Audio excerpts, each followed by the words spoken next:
जो बिलीमान बिरसालत नबीना मुहम्मद सल्लल्लाहु अलैहि वसल्लम इलाज में नास व नस्खिल मिलल बिमिल्लत दे बाप के मुंतदा खबर बयानई च रसूलुल्लाह सल्लल्लाहु अलैहि वसल्लम पर नबूवत और पर रिसालत बाने ईमान लरल लाजिम दी।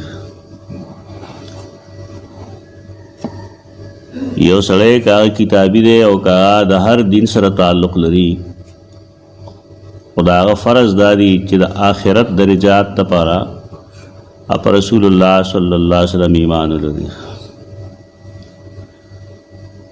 और दयमदा च टोल साबिक़ा मजहबी दिनुना आगा मनसूख दी द अल्लाह पर निज़ और द अल्लाह पर दरबार की नंद यहूदियत या द नसरानियत या दबल दीन और बल दीन वाने यकीन लरन के सड़े दे मोमिन न दे द आखिरत नजात वाला गैराजी चे टोल मखलूक पर रसूलुल्लाह सल्लल्लाहु अलैहि वसल्लम ईमान रोड़ी दा लाजिम अदा कुरान मजीद के ढेर आयतुन दा सिश्तरे चपाए के द नबी करीम सल्लल्लाहु अलैहि वसल्लम द नबूवत वारे के दा खबर अदा च द दी पैगंबरी आम दा योदाद आक़िदे खबर रखी द्वैमद आक़िदे खबरदारा चिटोल साबिक़ा मजहबुना मनसूख थी तरा अल्लाह को खदा दा अल्लाह मर्जी दा चखपल कम दीन तरकम ज़माने पूरी चली दा दागा खुदाई तोब दे दागा उलूहियत दे दा पारा दे हदीस पेश की द सय्यदुना अबू हुरैरा रज़ियल्लाहु तआला अन्हु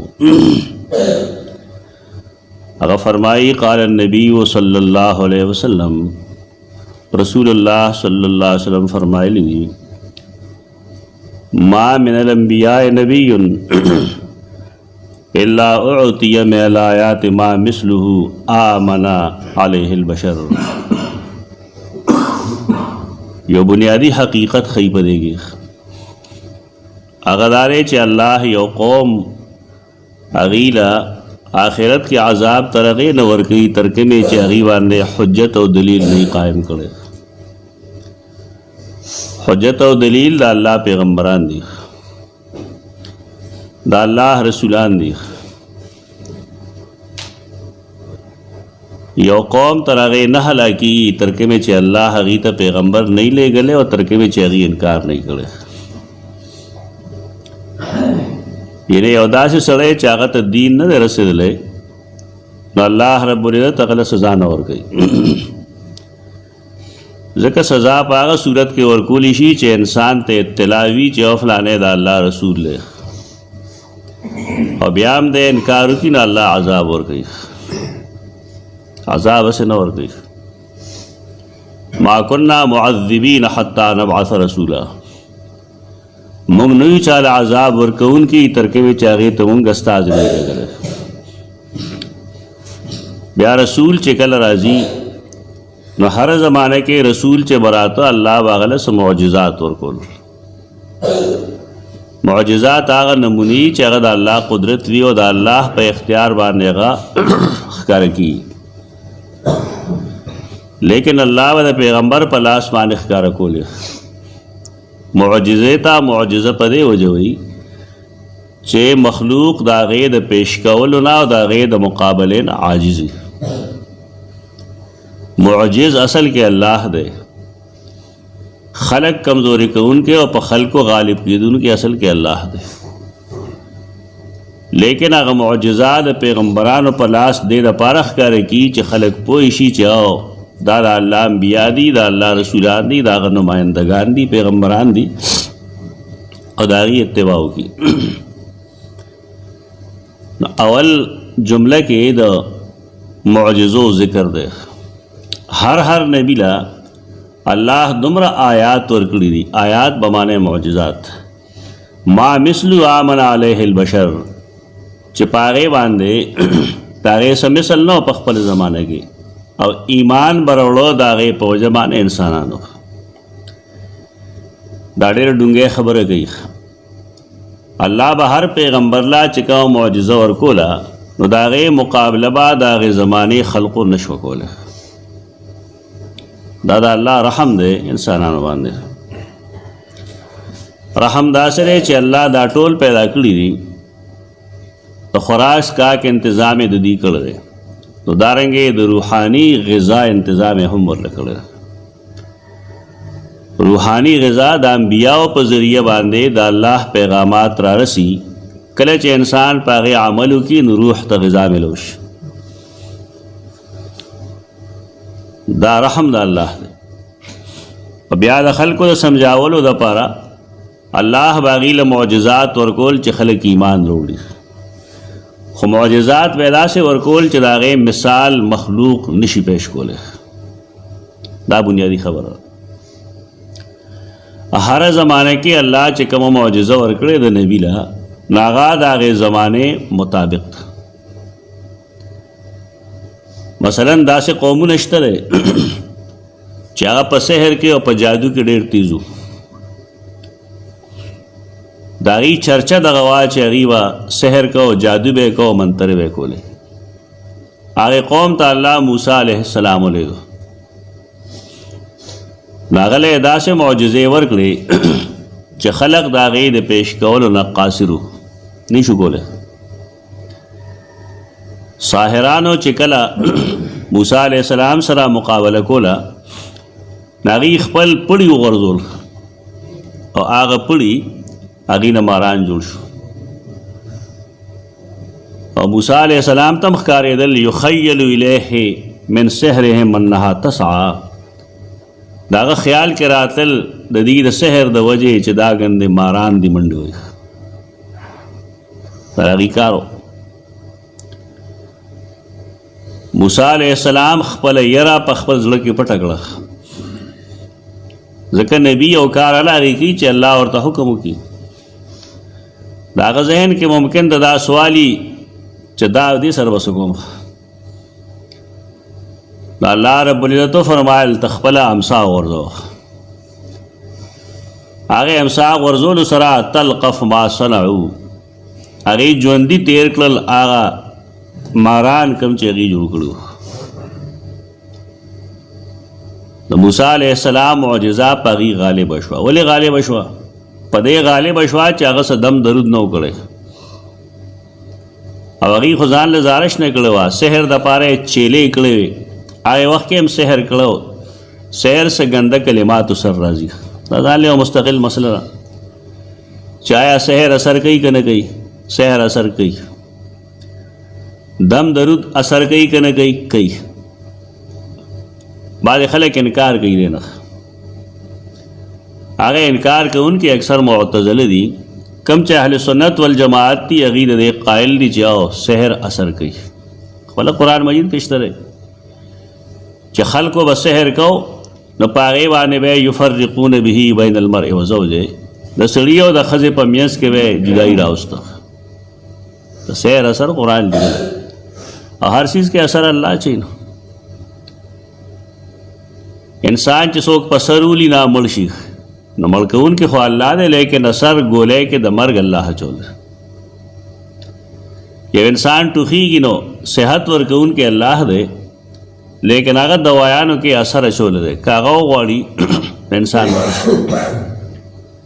دا دنیا د اسبابو دنیا ده. نو سحر عامو څیزونو کې یو خبره ده.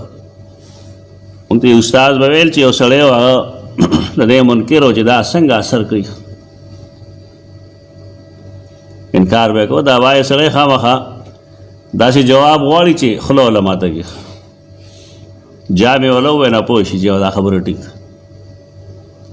مناسب نه وي. خو بهرکیف د بعضې خلقو دا طریقه ده چې هغې دغه شان جواب کوي. نو دا سړی یو غاړې ته کېنه، ورته یې دغه ځای کېنه. دله به کسان راتلل، د به خبرې کولې او ورپکې به دا جمله م ویله چې بعضې بې غیرته یي ګوره سحر نه مني، او بعضې دلګانې هغه د دې څیز د اثر نه منکر دي. داسې یو دوه جملې به ویلې. بیا دا سړی دغلته ناست و، دی به سور او زیړ کېده. لکه یو سړی چې د خپل ځان په باره کې خبره اوري او قاري کړي. او چې 10 منټه شو راغی استاد ته وی تا دې مری سړی ونیسي نو ښه وایي او ورته یې تا دماسې ویلې ما خو دته خبره کړې ده چې بعضې د لګان داسې او بعضې بې غیرته داسې نو هغه وی دې خبرې په ما اثر کو کړه هغه یې بس دغه د سحر اثر چې کله یو پلیت کلام په یو سړي اثر کوي نو ښه کلام به اثر نه کوي څنګه سړی دې نه انکار کولی شي چې قرآن اثر نه کوي یا دم درود اثر نه کوي دا کوي اثر په سخته جملو کې هم الله اثر یې خره او په نرمو جملو کې هم الله اثر یې خره انسان قبلی هغه نو سحر دا یو ګندګي ده یو کفر دی یو شرک دی لیکن سحر کې اثر وي ښکاره کېږي د هغې اثر نو هغې زمانه کې چې کوم خلق و د هغې سحر ډېر زیات و په دې وجه الله سیدنا موسی علیه السلام لا د هغه د نبوت معجزه ورکړې ده چې کله هغه امسا وغورځوي نو د هغې امسا نه مار جوړ شي او تلقف ما صنعو دا د هغې زمانې د مشرکینو د چپ کولو دپاره الله یو معجزه ده د سیدنا عیسی علیه السلام دور کې طب ډېر زیات عام و ډاکټرۍ ډېرې زیاتې وې د هرې بیمارۍ علاج به خلکو کو الله هغه له داسې معجزات ورکړل چې هغې زمانه کې خلکو هغه نشو کولی تبرئ الاکمه والابرص وتحیي الموتى باذن الله هغه معجزې دي خلکو قرآن نه ویلی او حدیث هم نه ویلی نو بیا وایي دا قرآن او حدیث د یو بل مخالف دي مخالف نہیں ہوتا به پوهیږي نه معجزاتو نه خلق انکار کوي قرآن مجید سره وسه کوي چې عیسی علیه السلام له الله دا معجزه ورکړې وه چې د مور نه با کم ماشوم ړوند پیدا شوی نو عیسی علیه السلام به د هغه په سترګو لاس او نه به الله ټیک کړ صحتمند به شي داسې علاج تر اوسه شته دی چا سره چې مادرزاد ړوند چې کوم دی هغه ژوندی کړي هغه له سترګې ورکړي دارنګې یو سړی د هغه برګې به و برګي کې 2 قسمونه وي یو هغه قسم وي چې کله مونږ یې کې ستن ورکو نه کې وینه نه روزي دا ناقابل علاج الله هغه له د دغې د علاج معجزات ورکړل دغه علاج به کو او د ټول نه لویه معجزه هغه دا دی چې چا سره دا طاقت نشته دی چې مړی ژوندی کړي الله هغه له دا معجزه م ورکړه چې د قبر سر ته بودرې نو هغه ته به قم باذن الله د الله په اذن باندې پاسه نه پاسېد په دې څوک دا نه وایي چېرې دا خو مرګ دویم ځل شو دا مرګونه یا دا ژوندونه دې ته معجزاتي وایي دا هغه مرګ او ژوند نه دی کوم چې د انسان یو ځل کېږي دا معجزه وی هغه عمل د الله هغه فعل د الله چې بظاهر د هغې دپاره څه اسباب نه وي داسې هر نبي له چې الله کوم معجزات ورکړل صالح علیه السلام قوم ډېر تجربه کار قوم و دنیا کې ډېر تکړه قرآن د هغې ذکر کړی تنحتون الجبال بیوتا یو لوی ګټ به یې راګیر کړ نه به یې تراشخ نو پای کې به ځان له بیډ روم جدا و ویټینګ روم به جدا و کچن به جدا و ګټ کې به دننه دار څه جوړول زمونږ خلک دا وایي چې اوس خلک ډېر هوښیار ده قرآن چې ووایي نه پخوا خلک هوښیار و سمودیانو و دغه شان دی الله رب العزت هغې له چې کومه معجزه ورکړې ده دنیا ته یې پیش کړی شي هغه د ګټې د منځ نه له اوښه پیدا کړه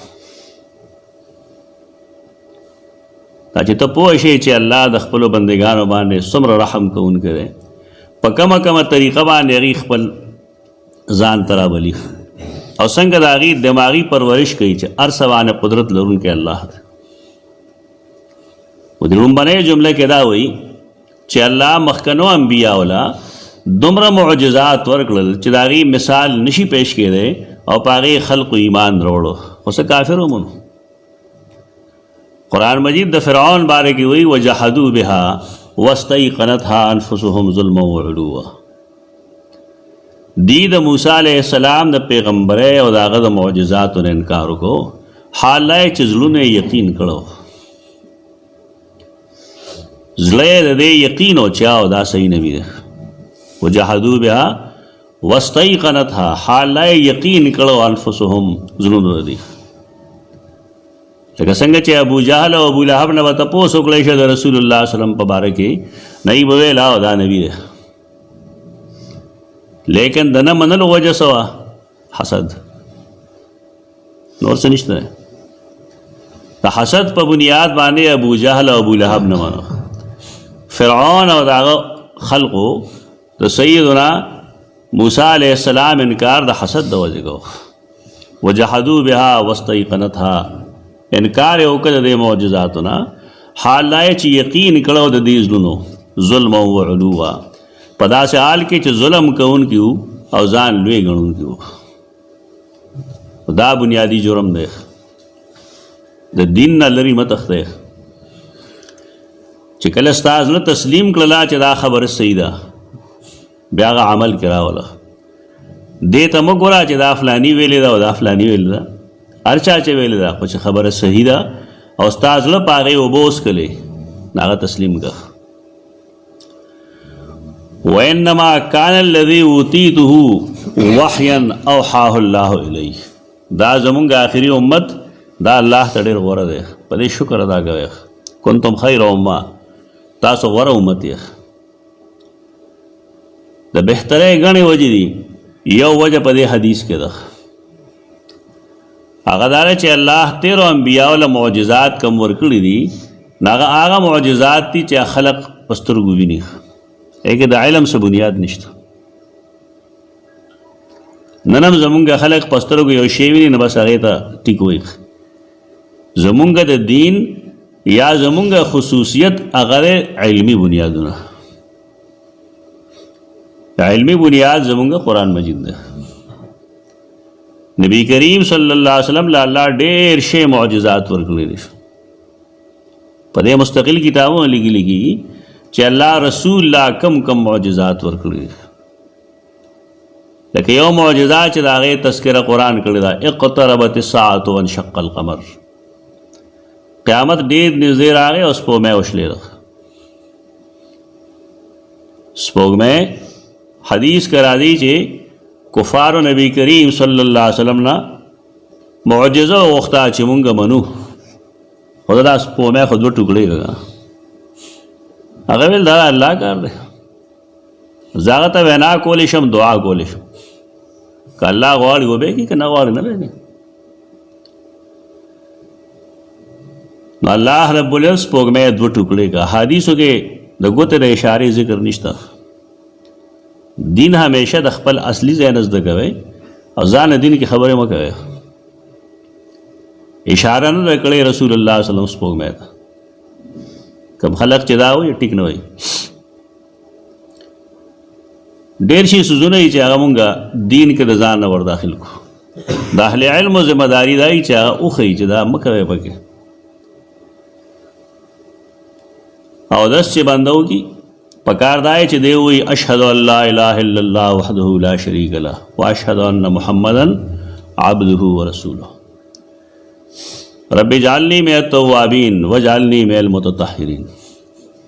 لیکن دې سره د ګوتې پورته کولو ذکر نشته، لہذا ګوتې نشي پورته کولی. دین د خپل اصل ځای نه زده کوئ. هغه کتابونه کوم چې بلا تحقیق لیکلي شوي هغې باندې اعتماد مه کوئ. د یو داسې عالم نه تپوس کوئ چې هغه قرآن او حدیث ویلي. ګوره د ټولو خلکو ځان له علمونه یي. لکه څنګه چې زمونږ کسبونه جدا یي. یو کار سړی داسې چې هغه لواري کوي، بل ترکاڼي کوي، بل چمیاري کوي. د هر فن ځان له خلک یي. څوک مصریتوب کوي، څوک ګاډي جوړوي. د یو سړي چې بالفرض موټر سایکل پنچر شي که نه، لوار له نه بوځي چې دا راله سم کړه. هغه هوا والا له بوځي چې دی کې هوا واچو. هغه هوا والا په نور څه نه پوهېږي، صرف د کيو کاروانې پوهېږي. زمونږ مسله دینی طور دارا چې مونږ د یو عالم نه نعوذ بالله پیغمبر جوړ کړي چې د دین څه حصه ده نه پټه نه ده. بنیادی غلطي زمونږ دغه ده. په دې دین کې بې شمېره حصې دي، تفسیر وي، حدیث وي، فقه وي، نحوی، صرفي، بلاغتي، معنی، نور بې شمېره څیزونه. پکار دا چې کم سړی په کم فن پوهېږي چې مونږ د هغه نه زده کړو. یو سړی په حدیث پوهېږي د هغه نه د حدیث تپوس وکړی شي. چا چې د فقه کتاب ویلی دی په حدیث نه پوهېږي. په دې زموږ علما هم نه پوهېږي. بس چې عالم یې وموند نو دې خیال دی دله هر څه ورځي، هر څه نه ورځي. ګران کار دی، عوام د دې نه دي واقف. یو سړی په قرآن پوهېږي لیکن هغه به حدیث نه ورځي. یو سړی په فقه پوهېږي لیکن هغه به قرآن نه ورځي. نو دا دې ویم نه پکار دی چې دې وضاحت وکړی شي چې دا زما فن نه دی. دا نوي جدید مسائل راځي لیکن څه د شرم خبره نشته دی. ما نه څوک تپوس کوي نوې مسلې نو زه ورته سړی وښیم فلان کې نه تپوس وکړه. زه به ورته ځان نه څه وایم. د الله په دین کې خپل خیال جنګول دا بېدیني ده. که تا ته علم وي صحیح د قرآن او حدیث نه جواب ورکړه، او که نه علم نو دی کې د شرم څه خبره نشته. بل چا ته حواله کړه. د دې فن چې څوک پوه دی هغه ته حواله کړه. دا ډاکټران زمونږ خیال لګي دا فاسقان دي، دا فاجران دي، ګیرې خري فلان دی ډینګ دی. یو ښه خلک خراب خلک هر ځای موجود دی. چې پوه او دیانتدار ډاکټر دی او ته لړ شي که نه دا چې تا چک کړي نو هغه وي دا مریض وي ریفر یې که فلاني ده دا ولې ریفر کوي پې نه پوهېږي. خو دیانتدار دی نو دا نه وایي چې یاره زه پې پوهېږم بل چا ته یې ولیږي. پکار دا علما هم دا خوی خپل کې نه پوهېږي بل ته یې ولیږي. دا مسله ته حل خبر ادا کرے بنیادی طور چې کوم سیز دین کې ثابت ته هغه ثابت دی، چې کوم نره ثابت نه هغه نه ثابت. رسول الله صلی الله علیه وسلم سپوږمۍ ته اشاره نه ده کړې، حدیث کې دې ذکر نشته. بل چا ته رقم دی نه معلوم شي چې اشاره وکړه. دا سپوږمۍ دوه ټوکړې شوه، حدیث کې راځي یو د حرا نه اخوا شوه، یو د حرا نه دومره راغله چا چې حج عمره کړي او د غار حرا تماشا یې کړي. دا به لیدلي چې غار حرا کې نورم نه لګي او سپوږمۍ رڼا پورته هم نه ځي. لیکن هغه دومره دې خوا راغلی چې مکه مکرمه کې خلقو حرا د دننه نه ولیده. دا هغه معجزه ده. قرآن د دې تذکره کړې ده اقتربت الساعة وانشق القمر. بیا دې کې هم خلک دروغ وایي چې سپوږمۍ د نبي کریم صلی الله علیه وسلم په یو ترخ کې نه ننوته، په یو لستوڼي کې بلکې ووته. الله نه ویریږه، دروغ مو وایه پیغمبر باندې. من کذب علی متعمدا فلیتبوأ مقعده من النار. چا چې په ما قصدن عمدن دروغ ووایي دی د خپل ځای جهنم وګڼي. دروغ ویل نه دي پکار، دا دروغ دي. محدثین دې ته غلط وایي چې دا غلطه ده خبره. هندوستان کې یو سړي دا معجزه لیدې وه، ځکه زمونږ او د عربو عرض بلد او طول بلد تقریبا یو عمر دي. نو هغه سړي تاریخ فرشته د هغې ذکر کړی دی. هغه بیا کسان هم لیږلي چې تاسو لړ شئ داسې چل شوی دی، بلکې بعضې خلقو د هغه د ایمان ذکر هم کړی دی. والله علم. د بار کې دا ښکاره معجزې الله خپل رسول له ډېرې ورکړي دي، لیکن د ټول نه لویه معجزه د رسول الله صلی الله علیه وسلم قرآن مجید ده، کم ته چې مونږ شا کړې ده. دا د علم کتاب دی. زمونږ د دین بنیاد قرآن ده. وانما کان الذی اوتیته وحیا اوحاه الله الیه. او یقینا هغه څیز چې الله مال را کړی دی هغه وحی ده کومه چې الله ما ته وحی کړی. دې کې یو څو خبرې دي په دې کې. د وحی مختلف قسمونه دي. کله الله د پیغمبر په زړه کې یو خبره واچوي، دې ته الهام وایي. او کله الله رب العزت خوب کې پیغمبر ته څه حکم وکړي، هغې ته وحی منامي وایي. قرآن مجید نه الهام دی او نه دا وحی، نه دا د خوب وحی ده، بلکې قرآن د بسم الله نه تر والناس پورې ټول د سیدنا جبرائیل په واسطه باندې سیدنا محمد مصطفی صلی الله علیه وسلم ته نازل کړی شوی کتاب. دا خبره دې ځای نه محدثین لیکي، دې نه دا معلومه شوه چې وحیا اوحاه الله الیه، دا وحی ده. او وحی دا څه ده چې دې کې د منام څه نشته دی، د الهام پکې څه نشته دی. د وحی بنیاد په علم باندې دی. دا علم ګوره د هر پیغمبر معجزه د هغه په زمانه کې ختم شوه. مثلا د وریځې سورې په بني اسرائیل باندې قرآن د هغې ذکر کړی چې کله تیح د میدان نه دی راووتل نو معجزه ختمه شوه، بیا سورې نه و. د هغې ګټې نه چې کله الله 12 چینې بهولې وې، نو چې کله دی د تیح د میدان نه لړل نه خو وچه ده، اوس هم ګټه وچه ده. تاریخ هغه لیکلی هم ده، د هغې اوږدوالی غټوالی پلنوالی هم لیکلی دی، سوري هم خورېدمه سوري دي پکې، لیکن اوس ته اوبه نه وهي. یعنی د هر پیغمبر معجزه د څه وخت دپاره، لیکن د قرآن مجید معجزه تر قیامته پورې ده. اوس به دا معجزه هغې چې انسانان ځان په دې پوهېږي، چې په دې نه پوهېږي دی په پوهېږي نه اصل د څه شي معجزه به شي. دا علمي معجزه ده، چونکې علم د دې روان دی نو خلک به دا زیات زده کوي، زوتی به حافظان به د قرآن جوړېږي، د قرآن قاریان به جوړېږي. نو قرء او حفظ دا مستحب دی. اصل چیز د قرآن مجید د الفاظو علم کول دی چې دی کې کم حکم دی ماته، قرآن ماته څه وایي، رسول باره کې به څه عقیده ساتم، دا عقیده به ساتم چې خاتم النبیین دی، هغه انسان و، ډېر لوی پیغمبر و، معصوم و. دا قرآن تعلیمات دی. و د نبی کریم صلی الله علیه وسلم معجزه قرآن مجید دا تر قیامت پورې ده. قیامت چې بالکل په سر راورسي نو مصاحف قرآن مجیدونه د دې نه حرفونه به الله اوچت کړي، منه بدا و الیه یعود. حدیث کې راځي قرآن مجید د الله د طرف راغلی دی او دا به هغه ته واپس شي، الله کلام دی. نو مخکې د دې نه چې زموږ نه قرآن پورته شي باید چې موږ قرآن له ټایم ورکو، وخت ورکو. علما شته د قرآن مجید هغې نه قرآن زده کړو، ووایو، حفظ وکړو، قرات وکړو، ترجمه معنا تشریح زده کړو، دې لپاره چې زموږ ایمان او عمل مضبوط شي.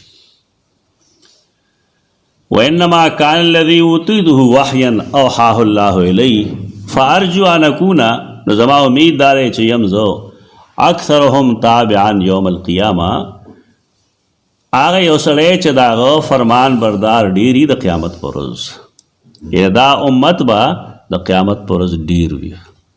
ولې به ډېر وي؟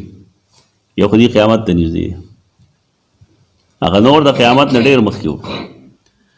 او دویمه دا چې بنیاد د دې قرآن مجید دی. قرآن مجید علمي کتاب دی، دا علمي کتاب به تر قیامته چلیږي، په دې وجه د پیروکار به ډېرېږي.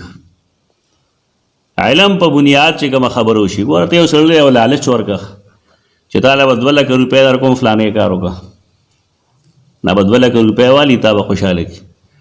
خو که بل پې راشي هغه ته یې 3 لکه در کوم، نو بیا څه چل کوي؟ بیا زړه خبره پرېږدي، بیا خو لاړ شي. خو یو سړی چې ته په یو څیز پوهې کې چې دا د الله حکم دی او دی کې دغه فایده ده او د دې په نه منلو کې دغه نقصان دی، دا علمي طور دی پوه شو، دی ته مړ کا دی خبره نه پرېږدي. یعنې یو د څه لالچ د وجې، د دنیایي لالچ د وجې د یو سړي ایمان راوړل دي، یو د علم په بنیاد د یو سړي ایمان راوړل دي. دا دواړه ځان له ځان له سودونه. نو قرآن چې موږ له راځي نو الله هغې به زمونږ ایمان په علمي بنیاد باندې، او چې کله موږ له قرآن نه راځي نو زمونږ ایمان او عمل په علمي بنیاد نه دي، دا هر څه ټایم ډاواډول کېدی شي. دبار کیف دے حدیث کې مونږ ته نبی کریم صلی الله علیه وسلم دوه خبرې وفرمایلې.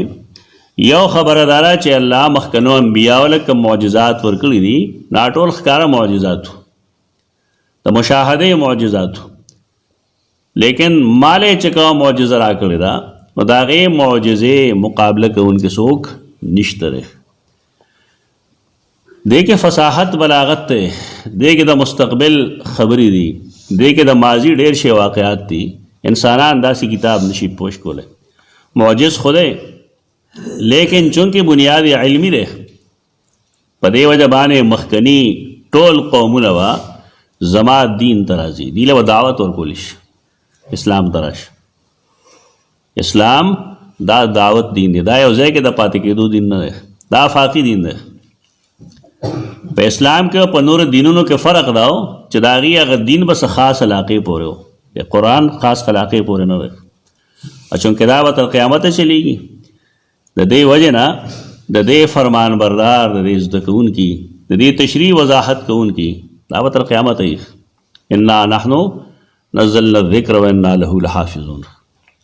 بس کوشش د دې خبرې وکړئ چې قرآن ته کښېنئ، او کوشش د دې خبرې وکړئ چې رسول الله صلی الله علیه وسلم د هغه احادیث زده کړئ، صحیح زده کړئ، د هغې احادیثو پرچار وکړئ او د قرآن مجید باندې ایمان او عمل وساتئ. اقول قولی هذا استغفر الله.